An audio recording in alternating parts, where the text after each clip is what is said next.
नमस्कार दोस्तों, हमने एसआई 14 सितंबर को होने वाले पेपर का जो 1 से लेकर 50 क्वेश्चन तक सॉल्यूशन पढ़ लिया था। आज हम 50 के आगे 51 नंबर का जो क्वेश्चन है उसका अध्ययन करेंगे। देखिए, क्वेश्चन नंबर 51 है, निम्न में से किस समग्र को राष्ट्रीय आय कहा जाता है? इसका सही आंसर देखो क्या है। बाजार कीमत पर विशुद्ध राष्ट्रीय उत्पाद, साधन लागत पर विशुद्ध राष्ट्रीय उत्पाद, बाजार कीमत पर सकल घरेलू उत्पाद, साधन लागत पर सकल राष्ट्रीय उत्पाद। इसका 2 नंबर का सही आंसर है। साधन लागत पर विशुद्ध राष्ट्रीय उत्पाद को समग्र रूप से राष्ट्रीय आय के रूप में जाना जाता है। और राष्ट्रीय आय का भारत में सबसे पहले निर्धारण करने वाले व्यक्ति थे दादा भाई नौरोजी थे। और राष्ट्रीय सांख्यिकी संगठन के द्वारा प्रतिवर्ष राष्ट्रीय आय और प्रति व्यक्ति आय का निर्धारण किया जाता है और आंकड़े प्रकाशित किए केंद्रीय सांख्यिकी संगठन के द्वारा इसके आंकड़े प्रकाशित किए जाते हैं। क्वेश्चन नंबर 52 देखिए, निम्न में से कौन सी सब्जी मूल या जड़ नहीं है? आलू। देखो, ये जो पहला ऑप्शन आ गया आलू, यह ही एक प्रकार का तना है। क्या है? तना है। तो गाजर, मूली और सलजम ये मूल है। आलू एक तना है। आलू के अलावा और भी एग्जाम में पूछे जा सकते हैं आपसे, तो आलू के अलावा अरबी, हल्दी, अदरक, लहसुन ये सब भी तने के ही रूपांतरित रूप माने जाते हैं। जबकि मूल या जड़ के अंदर जो नाम 3 नाम हमारे यहाँ पर आ गए, शकरकंद भी अगर इसमें आता है, शकरकंद भी मूल के अंदर ही आता है। शकरकंद के अलावा सर्पगंधा, अश्वगंधा, मूसली ये सब क्या है? मूल के अंदर आते हैं। और मैंने तने के रूप में बता दिया, तने के रूपांतर रूप आलू है, अरबी है, अदरक है, हल्दी है, लहसुन है, सब क्या है? ये आलू जो सब ये क्या है? तने के रूपांतर रूप माने जाते हैं। क्वेश्चन नंबर 53, निम्न में से डेटा की सबसे छोटी संभव इकाई क्या है? ये 4 इकाइयां दे रखी है, इनमें से सबसे छोटी इकाई मानी गई है बिट। क्या मानी गई है? बिट मानी गई है। एक बिट को 0 और 1 के रूप में तारीफ किया जाता है। एक बिट बराबर 0 और 1 से होता है। एक निबल, आपको जो फर्स्ट पेपर हुआ था एसआई का 13 सितंबर को, उसमें क्वेश्चन आया था, एक निबल बराबर होता है 4 बिट के बराबर होता है। एक निबल 4 बिट के बराबर होता है। इसके अलावा 1 किलोबाइट अगर हम देखें तो 1 किलोबाइट बराबर होता है 1024 बाइट। 1 मेगाबाइट के अंदर 1024 किलोबाइट होता है। 1 गीगाबाइट अगर लें तो 1024 मेगाबाइट के रूप में होता है। और 1 टेराबाइट लें तो 1024 गीगाबाइट। यानी पिछली जो इकाई है, जो आगे वाली इकाई है, पिछली वाली इकाई को क्या करो? 1024 के रूप में क्या कर दो? कन्वर्ट कर दीजिए। कौन सा पानी में घुलनशील विटामिन है? देखो, विटामिन बी और सी जो होते हैं ये पानी में घुलनशील होते हैं। बाकी और जो विटामिन होते हैं वसा में घुलनशील होते हैं। तो जो बी और यहाँ पर केवल बी बनाया है, तो एक उत्तर बी नंबर का सही है। ये पानी में बी के साथ अगर हम सी भी अपने को ध्यान रखना है। विटामिन ए जो है रतौंधी रोग होता है, विटामिन ए से। बी से बेरी नाम रोग, कई रोग होते हैं, बी के कई प्रकार होते हैं। सी से स्कर्वी रोग होता है। डी से रिकेट्स रोग होता है। ठीक है, तो कई प्रकार के अपने यहाँ पर है। और ये डी से, विटामिन डी से रिकेट्स होता है। ई से बांझपन के लक्षण दिखाई देते हैं। निम्नलिखित में कौन सी गैसें अम्लीय वर्षा के लिए मुख्य रूप से क्या होती है? उत्तर है जो अम्ल वर्षा होती है।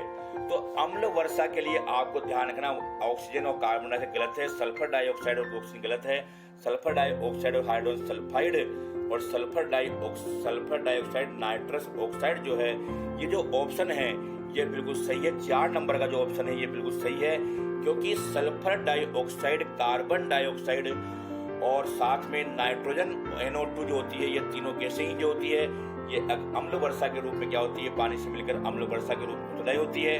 और एक प्रकार से कहें कि सल्फ्यूरिक अम्ल और नाइट्रिक अम्ल मिलकर बनते हैं और इनसे ही अम्ल वर्षा निर्धारित की जाती है, अम्ल वर्षा होती है। केंद्रीय भेड़ एवं ऊन अनुसंधान संस्थान राजस्थान के किस स्थान पर स्थित है? अविका नगर काफी प्रसिद्ध स्थान है। अविका नगर टोंक इसके लिए काफी प्रसिद्ध माना जाता है। 1962 में इसकी स्थापना की गई थी और भारतीय कृषि अनुसंधान परिषद के द्वारा ये स्थापित किया गया है। इसका एक उपकेंद्र जो है वह बीचमाल, जो बीचमाल जो है, आप नाम बीचवाल नाम सुना होगा, बीचवाल बीकानेर में, वहां पर इसका एक उपकेंद्र मरु क्षेत्रीय परिसर के रूप में स्थापित किया गया है। शब्द नैनो टेक्नोलॉजी का सर्वप्रथम प्रयोग किसके द्वारा किया गया? तो ये नैनो टेक्नोलॉजी का जब सबसे पहले प्रयोग है टोक्यो विश्वविद्यालय के नोरिया तानीगुची, ये पहला ऑप्शन है। टोक्यो विश्वविद्यालय के थे ये, किसके थे ये? टोक्यो विश्वविद्यालय, पहला टोरियो जो है तानीगुची टोक्यो विश्वविद्यालय के थे। गहनता इन्होंने क्या किया था, इसको नैनो टेक्नोलॉजी का प्रयोग किया था। लेकिन एरिक डेकेस्टर का नाम आ जाता है, उन्होंने इसका गहनता के साथ अध्ययन किया था और फादर ऑफ नैनो टेक्नोलॉजी के रूप में रिचर्ड फिनमेन को जाना जाता है। फादर ऑफ नैनो टेक्नोलॉजी को बोलते हैं रिचर्ड फिनमेन को जाना जाता है, ध्यान रखना। CSIR का केंद्रीय इलेक्ट्रॉनिक अभियांत्रिकी अनुसंधान संस्थान सीरी स्थित है। लखनऊ, पिलानी, अजमेर, नई दिल्ली। इसका सही आंसर है पिलानी, झुंझुनू के अंदर यह स्थित है। और 1953 में इसकी प्रारंभ में स्थापना की गई थी, लेकिन 1958 से इसने कार्य करना प्रारंभ किया था और इसका एक क्षेत्रीय कार्यालय चेन्नई में भी स्थापित किया गया है। विद्युत प्रतिरोध की इकाई होती है, ये ओम के अंदर होती है। आपने ओम का नियम पढ़ा होगा, V बराबर IR वाला नियम पढ़ा होगा आपने। तो विद्युत प्रतिरोध की इकाई क्या होती है? ओम में होती है। एम्पियर धारा को मापने की इकाई होती है।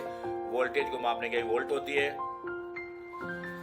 निम्न में से कौन सा रसायन एलर्जी क्रिया के दौरान मुक्त होता है? काफी इंपोर्टेंट क्वेश्चन है। हिस्टामिन आएगा, 2 नंबर का आंसर सही आएगा इसमें।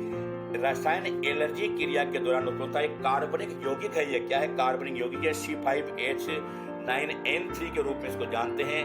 और एंटी जो हिस्टामिन है उसका प्रयोग करके इसके एलर्जी को दूर करने का प्रयास किया जाता है। एक छोटा क्वेश्चन है, भारतीय अंतरिक्ष अनुसंधान संगठन इसरो की स्थापना कब हुई थी?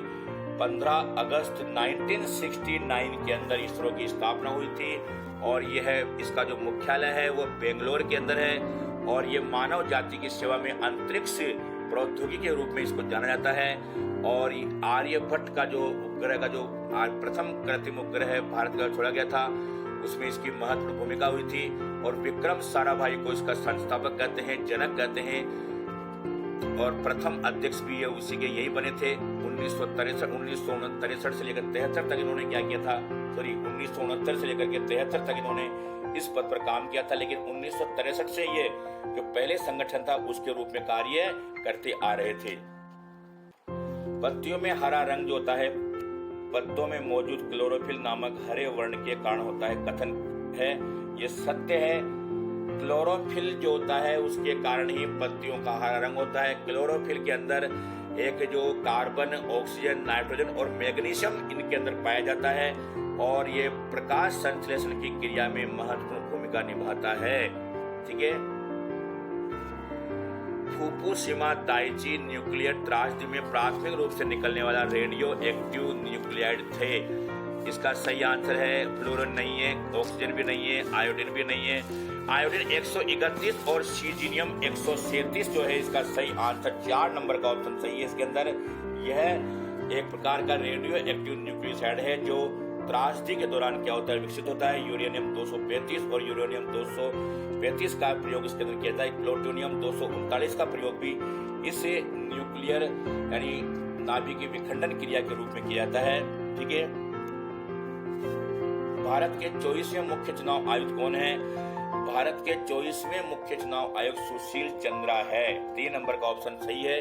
सुशील चंद्रा को भारत का जो सुनील अरोड़ा के स्थान पर बनाया गया है 24वें मुख्य चुनाव आयुक्त है, जिनकी नियुक्ति राष्ट्रपति के द्वारा की जाती है। 6 वर्ष या 65 वर्ष की आयु तक ये अपने पद पर कार्य करते हैं। और सुकुमार सेन भारत के प्रथम मुख्य निर्वाचन आयुक्त थे। VS रमा देवी को भारत की प्रथम महिला मुख्य निर्वाचन महिला आयुक्त माना जाता है। क्वेश्चन नंबर 65 है, इंडिया एनर्जी आउटलुक रिपोर्ट 2021 को जारी किया गया। ऊर्जा मंत्रालय द्वारा, नीति आयोग द्वारा, अंतर्राष्ट्रीय ऊर्जा एजेंसी द्वारा। सही आंसर 3 नंबर है। अंतर्राष्ट्रीय ऊर्जा एजेंसी के द्वारा ये जारी की जाती है। अंतर्राष्ट्रीय ऊर्जा एजेंसी जो है 1973 में स्थापित हुई थी, जिसका मुख्यालय पेरिस के अंदर स्थित है। कहाँ पर स्थित है? पेरिस में इसका मुख्यालय स्थित है। और इसका एक लक्ष्य है 2030 तक यूरोपियन संघ को पीछे छोड़ करके दुनिया का तीसरा सबसे बड़ा उत्पादक उपभोक्ता ऊर्जा देश भारत बन जाएगा। बन जाएगा, ये इसका लक्ष्य है और प्रतिवर्ष इसके द्वारा ही ये रिपोर्ट जारी की जाती है। ठीक है।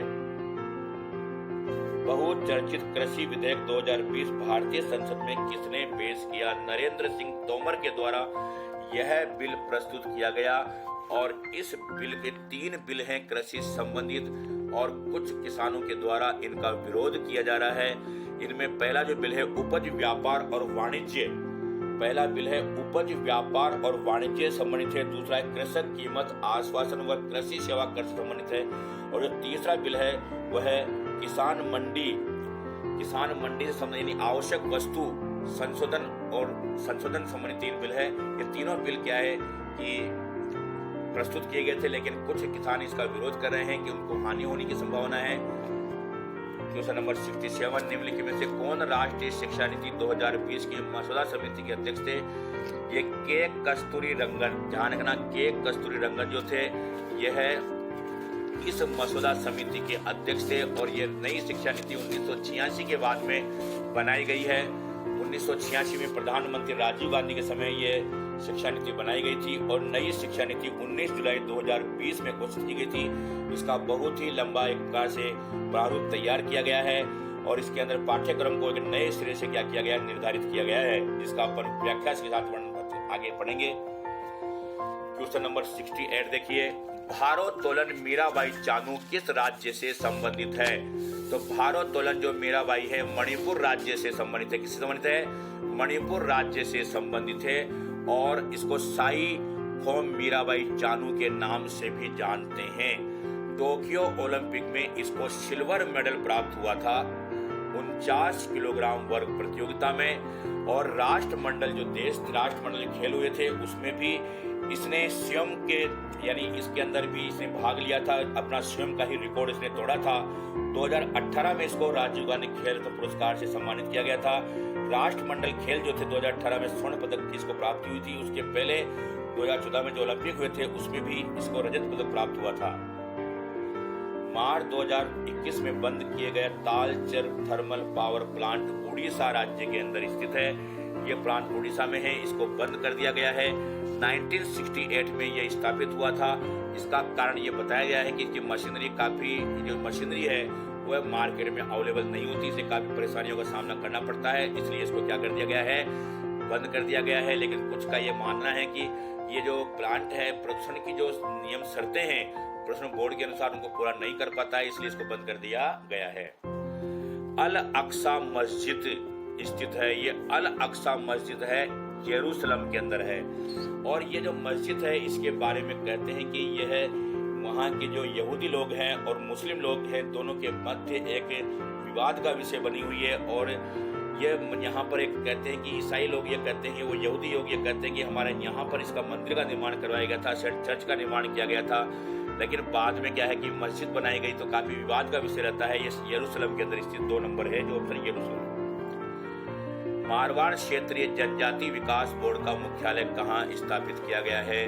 ये भी जोधपुर। मारवाड़ को जोधपुर बोलते हैं, इसलिए इसका आंसर आपको ढूंढने में ज्यादा दिक्कत नहीं आई होगी। जोधपुर में मारवाड़ क्षेत्रीय जनजाति विकास बोर्ड का मुख्यालय स्थापित किया गया है और फरवरी 2021 में अशोक गहलोत के द्वारा इसकी घोषणा की गई थी। परामर्शदात्री संस्था के रूप में ये कार्य करता है और सर्वांगीण जनजातीय विकास में सर्वांगीण विकास के लिए स्थापित किया गया है।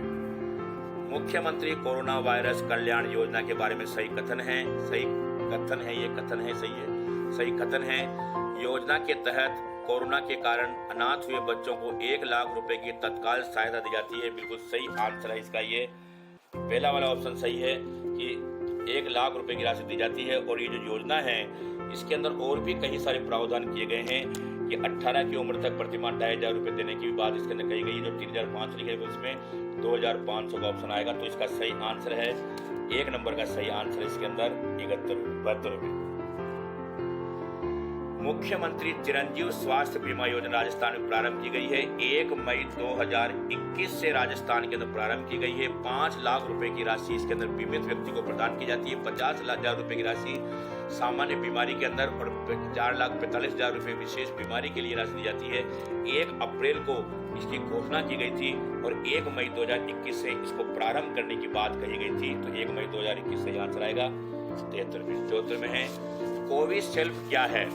ये कोविशील्ड एक प्रकार का रैपिड एंटीजन परीक्षण किट है। यानी 4 नंबर का जो आंसर है कोविड-19 के लिए रैपिड एंटीजन परीक्षण कोड है। यानी एक जांच 15 मिनट में आप घर बैठे क्या कर सकते हो, अपनी कोरोना की रिपोर्ट प्राप्त कर सकते हो। पुणे के अंदर माई लैब के द्वारा यह कार्य किया गया है, ये किट बनाई गई है और ये एक प्रकार से रैपिड एंटीजन टेस्ट किट है और ICMR की स्वीकृति के माध्यम से इसको क्रियान्वित किया गया है। 4 नंबर है IT नियम 2021 में टेस्टेबिलिटी प्रावधान क्या है? तो इसमें सही आंसर देखो, GPS आधारित व्यवस्था जो सड़क पर प्रत्येक वाहन को चिन्हित करेगा, किसी सूचना के प्रथम निर्गतकर्ता की पहचान प्रदान करने में सोशल मीडिया, ये 2 नंबर का ऑप्शन है, ये सही है। इसके अंदर सोशल मीडिया के संदर्भ में है, ये 26 मई 2021 को इसको लागू करने की बात कही गई है, लेकिन काफी सोशल मीडिया के द्वारा इसको विरोध भी किया जा रहा है। 76 भारत द्वारा टोक्यो ओलंपिक 2020 में जीते गए पदकों की संख्या कितनी है? तो इसके अंदर भारत द्वारा जो पदक हैं 7 पदक भारत ने इसके अंदर जीते हैं। जो सबसे पहला पदक इसके अंदर जीता था वह तथा मीराबाई चानू ने सिल्वर मेडल था, पहला मेडल इन्होंने जीता था। इससे पहले कर्णम मल्लेश्वरी के द्वारा पदक पहले जीता गया था भारोत्तोलन में और ये मीराबाई चानू ने पहला पदक जीता था। इसके बाद दूसरा जो पदक था वह लवलीना ने जीता था, कांस्य पदक था। ये वेटरवेल्ट जो चक्का फेंकने की प्रतियोगिता होती है उसमें दूसरा पदक था और वो कांस्य पदक था। तीसरा पदक PV सिंधु के द्वारा जीता गया था जो भी कांस्य पदक था और इन्होंने मेंस सिंगल बैडमिंटन प्रतियोगिता के अंदर ये पदक जीता था। चौथा पदक रवि दहिया ने जीता था, सिल्वर मेडल फ्री स्टाइल जो मेंस प्रतियोगिता है उसके अंदर जीता था। 5वां पदक पुरुष हॉकी के अंदर पुरुष हॉकी प्रतियोगिता जो पुरुष वर्ग की उसके अंदर कांस्य पदक जीता। 6ठा पदक बजरंग पूनिया ने कांस्य पदक जीता और वो कुश्ती के अंदर जीता था। और 7वां जो पदक था भारत के लिए बहुत महत्वपूर्ण था और वो था नीरज चोपड़ा ने भारत को स्वर्ण पदक दिलाया था और यह जो पदक था जेवलियन थ्रो में दिलाया था जिन्होंने 87.58 मीटर फेंक करके रिकॉर्ड बनाया था। तो 7 पदक मिले थे। चंद्रयान 2 ऑर्बिटल ने चांद की सतह पर मौजूद किस क्रेटर की तस्वीर ली है? वह है, इसका सही आंसर है साराभाई क्रेटर। 77 में साराभाई क्रेटर का नाम आएगा, इसका नाम जिसके नाम पर इसकी तस्वीर भेजी गई है 77 के अंदर। चंद्रयान 2 22 जुलाई 2019 के अंदर 22 जुलाई 2019 में यह अभियान किया गया था और इसका जो नाम है साराभाई क्रेटर के नाम से आपको ध्यान रखना है। क्वेश्चन नंबर 78 देखिए, मारवाड़ से निष्कासन के बाद दुर्गादास राठौड़ को मेवाड़ राज्य में क्या पद दिया गया? इसका आंसर है हाकिम का पद दिया गया। आपको पता है कि दुर्गादास राठौड़ थे मारवाड़ के अंदर जो अजीत सिंह थे उनको औरंगजेब की कैद से मुक्त करवाने में और मारवाड़ का शासक बनाने में इनकी महत्वपूर्ण भूमिका थी। मारवाड़ में कहते हैं कि अपनी स्वामी भक्ति के लिए जाने जाते हैं और मारवाड़ में अजीत सिंह की तुलना में इनका ज्यादा महत्व था, प्रभाव था, इसलिए दुर्गादास राठौड़ से अजीत सिंह छिड़ गए थे और इसलिए ये मारवाड़ छोड़ करके मेवाड़ चले गए थे। और मेवाड़ जाने के बाद वहां जाने के बाद इनको रामपुर का हाकिम बनाया गया था और 500 रुपए इनको प्रतिदिन देने की बात कही गई थी और इनको विजयपुर की जागीर भी मेवाड़ के शासक के द्वारा प्रदान की गई थी। बाद में उज्जैन चले गए थे अंत में और वहीं पर इनकी मृत्यु हुई थी। 79 में अठपटी पगड़ी चित्रकला की किस शैली से संबंधित है? यह किशनगढ़ शैली यानी बूंदी कोटा मेवाड़ शैली की है। किसकी है? ये मेवाड़ शैली की मानी जाती है अठपटी पगड़ी। जूते हुए कृषि भूमि का साक्ष्य प्राप्त हुआ है, कालीबंगा से प्राप्त हुआ है। कालीबंगा राजस्थान राज्य में हनुमानगढ़ जिले में स्थित है। यहाँ पहले सरस्वती नदी बहती थी, वर्तमान में घग्गर नदी बहती है। 1952 में अमलानंद घोष के द्वारा इस स्थान का पता लगाया गया था। 1960-61 के अंदर बीबीलाल BK थापर के द्वारा यहाँ का उत्खनन करवाया गया और यहीं से विश्व के एकमात्र जूते हुए खेत के साक्ष्य, कृषि भूमि के साक्ष्य प्राप्त हुए हैं। फर्श में अलंकृत ईंटों का प्रयोग भी यहीं मिला है। 2 फसलों को उगाने का साक्ष्य भी यहाँ से मिला है। काफी जानकारी सरसों की खेती के साक्ष्य भी यहाँ से मिले हैं। काफी महत्वपूर्ण जानकारी यहाँ से प्राप्त हुई है। यहाँ से हड़प्पा कालीन एवं पूर्व हड़प्पा कालीन दोनों ही सभ्यताओं के अवशेष भी प्राप्त हुए हैं। क्वेश्चन नंबर 81, मानगढ़ नरसिंहार किस वर्ष हुआ? ये हुआ था 1913 के अंदर। मानगढ़ जो स्थान है, ये मानगढ़ जो धाम है बांसवाड़ा के अंदर स्थित है और भीलों का प्रमुख धाम माना जाता है। कहते हैं कि 17 नवंबर 1913 के अंदर मार्गशीर्ष महीने की पूर्णिमा के दिन यहाँ पर एक नरसंहार हुआ था। पुलिस द्वारा गोलियां चलाई गई जिसमें 1500 भील मारे गए थे। इसलिए मालगढ़ नरसंहार यहाँ सम सभा का अधिवेशन बुलाया गया था गोविंद गिरी के द्वारा, और उसी दौरान ये क्या हुआ था, हादसा हुआ था जिसमें 1500 भील मारे गए थे, और इसलिए मालगढ़ को धाम घोषित किया गया भीलों का। कीर्तन नंबर, तो ये 1913 है। ये वेदों की ओर चलो का नारा किसने दिया था? देखिए, वेदों की ओर चलो या वेदों की ओर लौटो का नारा महर्षि दयानंद सरस्वती ने दिया था। महर्षि दयानंद सरस्वती ने वेदों का विशेष अध्ययन, गहन अध्ययन किया था अपने गुरु के सानिध्य में, और इसलिए उन्होंने नारा दिया था। उन्होंने 1875 में आर्य समाज की स्थापना भी इसी उद्देश्य से की थी। मेघसमुद्र नामक जो व्यक्ति है इनको वेदों का पंडित कहते हैं। क्या कहते हैं? तो यहाँ दयानंद सरस्वती का नाम आएगा इसमें। बनी ठनी चित्र किस शैली का है? ये बनी ठनी चित्र किशनगढ़ शैली का है। किसका है ये? किशनगढ़ शैली का है। और कहते हैं कि किशनगढ़ के शासक जो नागरदास थे, सावंत सिंह थे, इन्होंने इस शैली को, किशनगढ़ शैली को संरक्षण प्रदान किया। निहाल चंद जो थे वहाँ के प्रसिद्ध चित्रकार थे, जिन्होंने इनकी जो प्रेयसी थी यानी प्रेमिका थी बनी ठनी, जो दिल्ली की सेविका थी, यहाँ आई थी, उसका चित्र बनाया था और वो राधा के रूप में जाना जाता है। इसको भारत की मोनालिसा के रूप में एरिक डिकिंसन ने इसको कहा था। और इसको चित्र है जो किशनगढ़ शैली है, ये एक बार नारी सौंदर्यता को व्यक्त करती है। अग्निकुंडों के साक्ष्य मिले हैं, इसका सही आंसर है कालीबंगा से अग्निकुंड के साक्ष्य मिले हैं। कहाँ मिले हैं? कालीबंगा से अग्निकुंड के साक्ष्य मिले हैं। लेकिन आपको एक चीज और ध्यान रखना है कि कालीबंगा के अलावा लोथल में भी अग्निकुंड के साक्ष्य क्या हुए हैं, प्राप्त हुए हैं। इसलिए यह उत्तर भी आपको दोनों ही, कालीबंगा और लोथल का ही दोनों का आपको उत्तर लिखना पड़ेगा। लेकिन दोनों ऑप्शन में आ गए तो आपको नंबर 1 सबसे पहले कहाँ पर प्राप्त हुए? कालीबंगा के अंदर क्या हुए, प्राप्त हुए थे।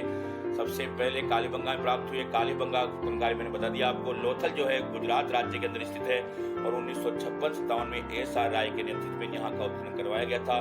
लोथल में एकमात्र ऐसा स्थान है जहाँ पर बंदरगाह या गोदीवाड़ा के अवशेष प्राप्त हुए हैं। राजस्थान में लोक नायक के नाम से किसे जाता है? जय नारायण व्यास 3 नंबर का आंसर है, जिनको राजस्थान का लोक नायक बोलते हैं। लक्कड़ का फक्कड़ बोलते हैं, इसके अलावा धुन का धनी बोलते हैं इनको। और राजस्थान के एकमात्र ऐसे व्यक्ति हैं जो मनोनीत मुख्यमंत्री रहे, निर्वाचित मुख्यमंत्री भी रहे थे राजस्थान के। और उन पहली विधानसभा का चुनाव जो हुआ था इनके मार्गदर्शन के अंदर ही हुआ था। इन्होंने राजस्थान में सामंतशाही जमींदारी प्रथा के विरुद्ध आवाज भी उठाई थी। आगी बाण नामक समाचार पत्र इन्होंने निकाला था। और भी कई विशेषताएं इनकी है जिनके बारे में हम आगे बढ़ते रहेंगे। इसमें 86वां क्वेश्चन है, आधुनिक भारत के पिता के नाम से जाना जाता है। राजा राम मोहन राय को आधुनिक भारत का पिता कहते हैं। आधुनिक भारत के अंदर इन्होंने समाज और धर्म में ऐसी कोई बुराई नहीं थी जिसका इन्होंने विरोध न किया हो। हर बुराई का इन्होंने विरोध किया था। 22 मई 1772 में बंगाल राज्य में इनका जन्म हुआ था, राधानगर ग्राम में। 1828 में ब्रह्म समाज की इन्होंने स्थापना की थी, सबसे इम्पोर्टेंट है। और कहते हैं कि 1833 में इंग्लैंड के ब्रिस्टल नगर में इनकी मृत्यु हुई थी। सती प्रथा पर इन्होंने बहुत आघात किया था, मतलब प्रहार किया था एक प्रकार से, और इसलिए 1829 में विलियम बेंटिंग के द्वारा सती प्रथा पर प्रतिबंध लगाया गया था। ये अंग्रेजी शिक्षा या पाश्चात्य शिक्षा के भी समर्थक माने जाते हैं। गजरी तीज का त्योहार किस तिथि को आता है? ये भाद्रपद कृष्ण तृतीया को आता है। वैसे सावन की जो तीज आती है वो सावन कृष्ण तृतीया को आती है, लेकिन गजरी तीज जो आती है भाद्रपद कृष्ण तृतीया को आती है। और राजस्थान के अंदर बूंदी में गजली तीज का प्रसिद्ध मेला लगता है। कहते हैं आसमान में काली घटाओं की अधिकता के कारण इसको गजली तीज के रूप में जानते हैं। बूढ़ी तीज भी इसको कहते हैं। किस दुर्ग को अबुल फजल ने बख्तरबंद कहा था? रणथंभौर दुर्ग 4 नंबर का जो ऑप्शन है। रणथंभौर दुर्ग को यानी अबुल फजल ने बख्तरबंद कहा था कि सभी दुर्ग चारों ओर से नंगे हैं लेकिन यह बख्तरबंद है। और यह दुर्ग एक ऐसा दुर्ग है जिसके बारे में कहते हैं कि जैसे जैसे शत्रु दुर्ग की ओर बढ़ता है वैसे वैसे उसकी आंखों से यह ओझल सा हो जाता है। और साथ में यह दुर्ग दिल्ली के सुल्तानों की आंखों की किरकिरी मानते हैं, क्योंकि इस दुर्ग की स्वतंत्रता दिल्ली के सुल्तानों की आंखों में खटकती थी, इसलिए दिल्ली के सुल्तानों ने इस दुर्ग को जीतने का प्रयास भी किया था। इस दुर्ग के निकट ही रणथंभौर अभ्यारण्य स्थित है, जहाँ टाइगर प्रोजेक्ट, इसको बाघों का घर कहते हैं। रणथंभौर दुर्ग में कई महत्वपूर्ण स्थान देखने योग्य है। गणेश जी का प्रसिद्ध मंदिर यहाँ देखने योग्य है। इसके अलावा गणेश जी का मंदिर जो मुखधारी को बोलते हैं, सूंडधारी, सूंड नहीं है यहाँ पर, मुखधारी गणेश जी का मंदिर, त्रिनेत्रधारी गणेश जी का मंदिर है। इसके अलावा जोगी महल भी यहीं पर स्थित है, गुप्त गंगा यहाँ बनी हुई है, कई सारी स्थिति देखने को जो मिलती है। सुभाष चंद्र बोस, अगला क्वेश्चन है, सुभाष चंद्र बोस ने महात्मा गांधी को राष्ट्रपिता के नाम से संबोधन कब किया था? आपको यह ध्यान रखना है कि सुभाष चंद्र बोस ने इनको पहली बार 4 जून 1944 को संबोधित किया था, लेकिन इसमें ऑप्शन नहीं है। दूसरी बार जो संबोधन किया था 6 जुलाई को किया था, तो 6 जुलाई 1944 को सुभाष चंद्र बोस ने भारत के जो उस समय आंदोलन, राष्ट्रीय आंदोलन चल रहा था, उसमें महात्मा गांधी को राष्ट्रपिता कह करके संबोधित किया था। एक और चीज ध्यान रखना है, 30 जनवरी 1948 में जब महात्मा गांधी की मृत्यु हुई थी, उस समय जवाहरलाल नेहरू ने भी ये कहा था कि राष्ट्रपिता नहीं रहे, यानी उस समय भी उन्होंने राष्ट्रपिता का नाम से संबोधन किया था। उसके बाद 90वां क्वेश्चन आता है, मरमरा सागर किन के मध्य है? तो मरमरा जो सागर है वह आजो सागर, एजियन सागर व काला सागर, 2 नंबर का जो ऑप्शन है। काला सागर को कृष्ण सागर भी बोलते हैं, ध्यान रखना। और ये तुर्की की भूमि पर स्थित है, तुर्की की जमीन पर स्थित है, पूरी तरह जमीन से घिरा हुआ है। 2 जल संधियां हैं जिसके द्वारा ये जुड़ा हुआ है, एक दार्डोनेज संधि है, एक बोस्फोरुस संधि है, और उनके द्वारा ये 2 सागरों से जुड़ा हुआ है। पहला सागर जो मैंने नाम बताया एजियन सागर जुड़ा हुआ है, दूसरा जो नाम बताया वो कृष्ण सागर है, और जो प्रिंस द्वीप और मरमरा द्वीप जो है इसी के अंतर्गत माना जाता है। तो ये 90 क्वेश्चन जो थे एसआई के पेपर में जो आए हैं, 14 सितंबर को ये पेपर हुआ था, उसके सॉल्यूशन है। इस सॉल्यूशन को विशेष रूप से विभिन्न प्रकार की जो बुकें हैं एनसीईआरटी माध्यमिक शिक्षा बोर्ड को ध्यान में रख करके ये प्रश्न तैयार किए गए, इनकी व्याख्या। फिर भी अगर आरपीएससी जो आंसर मानेगी वह आंसर आपको सही मानना है। तब तक के लिए धन्यवाद, जय हिंद। तीसरा पेपर जो हमें उसको लेकर फिर हाजिर होंगे। धन्यवाद, जय हिंद।